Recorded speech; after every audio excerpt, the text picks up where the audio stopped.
Sorkar kapatisi TV. Kabul, kamashine kabalas nakarpang kabakhamskem, khamstet, khamklan, bat Pynduna bam umpnya.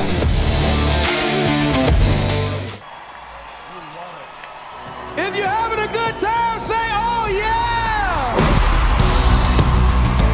Ladies and gentlemen, welcome to the greatest show on earth. We got some of the most amazing dancers from around the world tonight.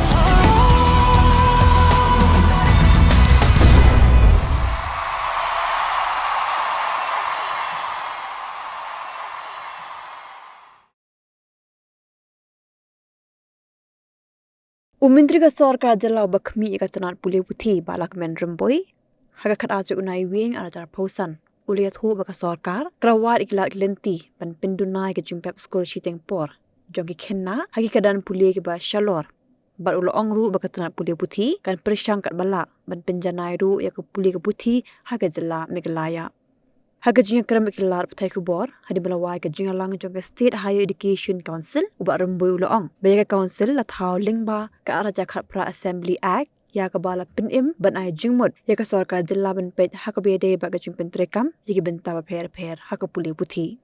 I call a meeting of State Higher Education Council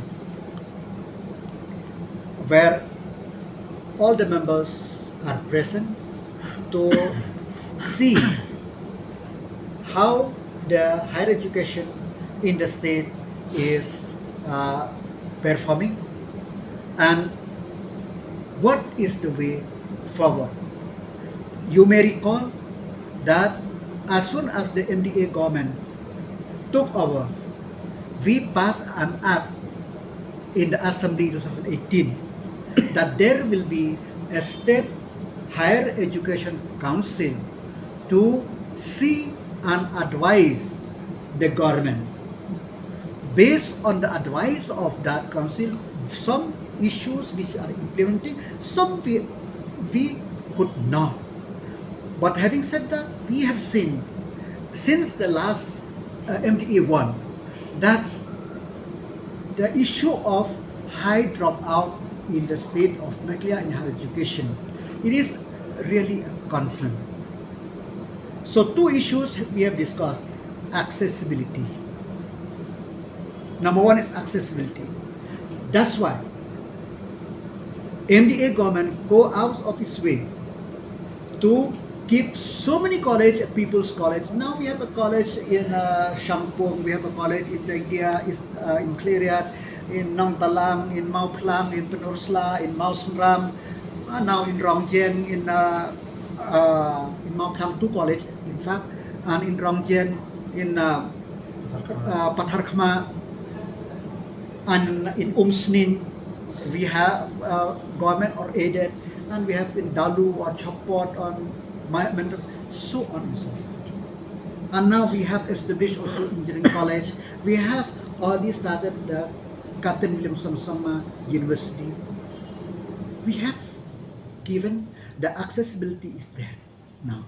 So now we have to see how to see that the student should not have the high dropout rate. So deliberation is there because accessibility is there. So we have to see why. And number two, there is also a question, maybe the financial portion or financial difficulties of the student, that's why they drop out. So I explained to them that having seen that the condition of the poor family, because the government want to give chance to everybody. That's why in 2020, we have increased the scholarship. Group A, Group B, Group C, Group D, I think from 15,000 to 35,000. It depends upon their class and their marks, so on and so forth. We have increased the scholarship, the post-matric scholarship. And not only that, if you remember, before that examine the merit scholarship, till 2018, they keep only 100 for primary and for upper primary 150. So we took a decision that we'll give 500 for lower 5 or 6, I don't remember exactly, for lower primary per month, and then for upper primary we increase till 700 if I'm not mistaken, and scholarship. But the issue here is not about the scholarship. The issue is about, because there is the capping of income. There are some scholarship which the annual income of the parent should be below, up to 2 lakh or below, and some up to 2.5 or below. That's why since 2022, I have written to the Ministry of Minority Affairs and Tribal Affairs that to increase the threshold for the availing of scholarship up to 4.5 lakh. But the government of India have not approved it.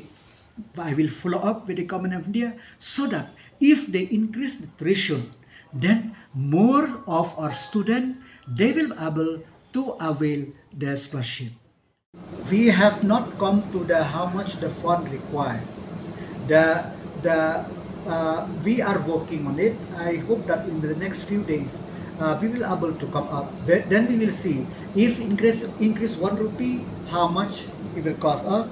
If 10 rupees, how much it was. If 1,000, so on and so forth. As of now, because the quantum of teachers is very high, and I cannot say anything. And whatever projection we have, we will sit in finance department.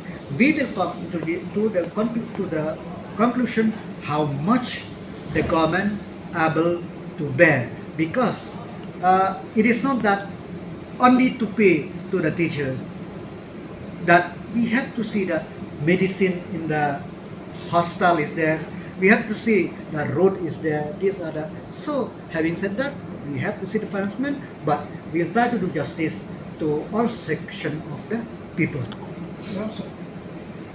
I'm very thankful to Honorable Chief Minister that our first and foremost thing is that our goal is that to have to rationalize the schools. We have to have the school should have the number of teachers. The school should have students. The school should have a proper infrastructure. Having said that, I hope that if we come into a meeting point, no schools in Meghalaya will be, I mean, all schools in Meghalaya, they will have required number of teachers, and we will able, and many transformation will be there. But having said that, regarding the staff in SSC and all, everything will be looked into, because as I said, that do the scheme, if at all discontinued by Star government, the government of Meghalaya will look into it, how to see that this scheme continue in one form or other. What is the reason for the delay? See, they have told me that the problem is that the migration into this Met SIMS portal. So that's why. But but there are some schools which already got their salary, because different schools, they have submitted a different bill through this portal. Now regarding the SSC,